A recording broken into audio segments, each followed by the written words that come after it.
নমস্কার বন্ধুরা, আমি এখানে ছোট ছোট দুটো আলু নিয়ে নিয়েছি, একটা টমেটো নিয়ে নিয়েছি, একটা পেঁয়াজ নিয়ে নিয়েছি, আর কয়েকটা কাঁচা লঙ্কা নিয়ে নিয়েছি, আর একটা গাজর নিয়ে নিয়েছি। সাথে আমি কটা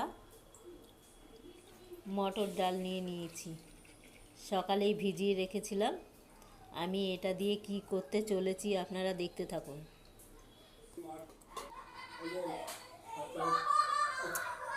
আবারও ফিরে আসলাম।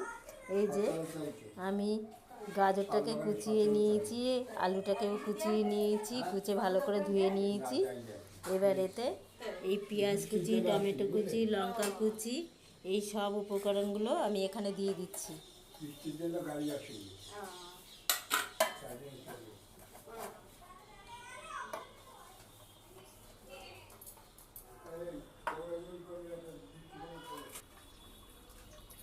গোলমরিচের গুঁড়ো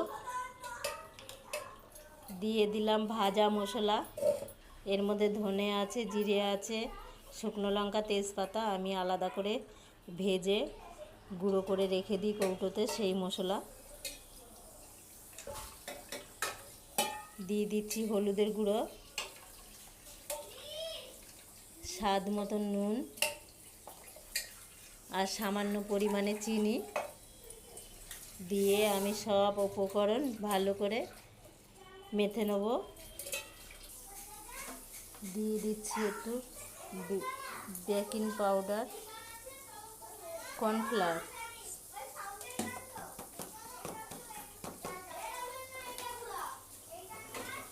আর দিয়ে দিচ্ছি সেই ডাল বাটাটা।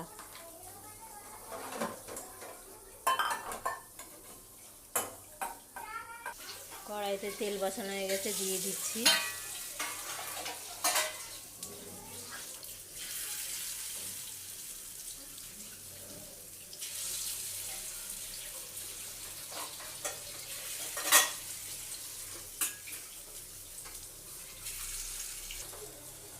আমার এক পিঠ হয়ে গেছে, বড়াগুলো দেখো ফুলে ফুলে মোটা মোটা হয়েছে। এবার উল্টে দিচ্ছি।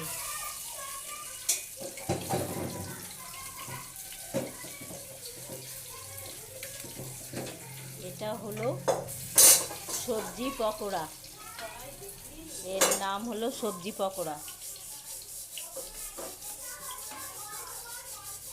আমি আগেই বলে দিচ্ছি, কার কার ভালো লাগছে সবাই শেয়ার করবে, কমেন্ট করবে, লাইক করবে।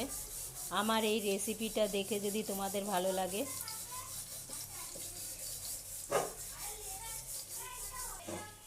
আমার সবজি পকোড়াগুলো হয়ে গেছে, দেখেছেন কত সুন্দর হয়েছে। নামিয়ে নিচ্ছি।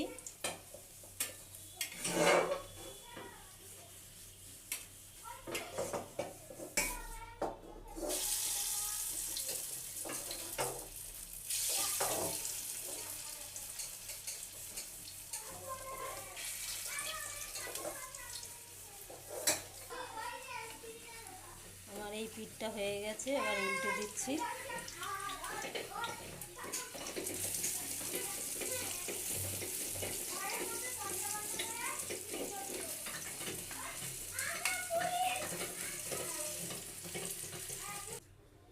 এই যে আমার সবজির পকোড়াটা হয়ে গেছে, এই যে কত সুন্দর। আপনাদের যদি ভালো লাগে এইভাবে করে খাবেন, খুবই ভালো লাগবে। আজকের রেসিপি আমার এই পর্যন্ত। দেখবেন কত সুন্দর হয়েছে। আমি একটা ভেঙে দেখাচ্ছি, এই দেখেন